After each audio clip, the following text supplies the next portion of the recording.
You can expect prices to go up at the grocery store this year. The Agriculture Department says food prices will go up 3 to 4% because of the ongoing drought and rising fuel prices. In today's Money Savers, Shannon Slatton shares some foods that are actually cheaper to make than to buy. Today we're talking about items that are cheaper to make at home rather than buy in the grocery store. And we have Mary Jo Rasmussen with Urban Relish here to talk about this. Now this is something coming up at the library. Folks can go to classes. Exactly. We're doing a sugar and spice class at the library. The taco seasoning we're making later will be one of the recipes we're doing at the classes. All right, but let's start with hummus over here. Yes, which is so easy to make at home. It's just a few ingredients. We're going to start with a couple cloves of garlic. And it's going to be a little noisy here. I'm going to turn on the food processor. Easiest way to chop your garlic, just dump it right in while the food processor is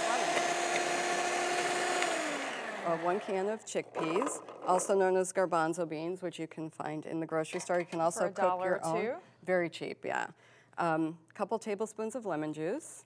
And then we're going to put in a couple tablespoons of tahini. This is a sesame paste, which you can find in the Middle Eastern section of your market. All right. So now we're just putting the lid back on. We're going to stir this up, whiz it up until the chickpeas are pretty much well incorporated. Once you do that, we're just going to put in some yummy olive oil. Help the texture a little bit. Help the texture, smooth it out.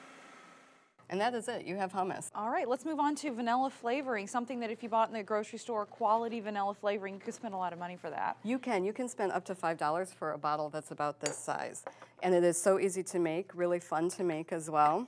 All you need is vodka and a vanilla bean. So all you're going to do is cut your vanilla bean in half lengthwise so that you're exposing what's inside. All the nice seeds, the vanilla seeds inside, which is where all the flavor is coming from. You put your vanilla beans into a jar.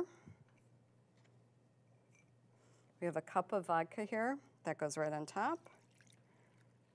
And you can't make this one day and use it the next. It's got to sit in your cabinet for a little this you while. want to sit for 6 to 8 weeks. The longer it sits, the more intense the flavor will be, and you have vanilla extract. Ready to go. Thank you, Mary Jo Rasmussen, Thank for you. joining us from Urban Relish.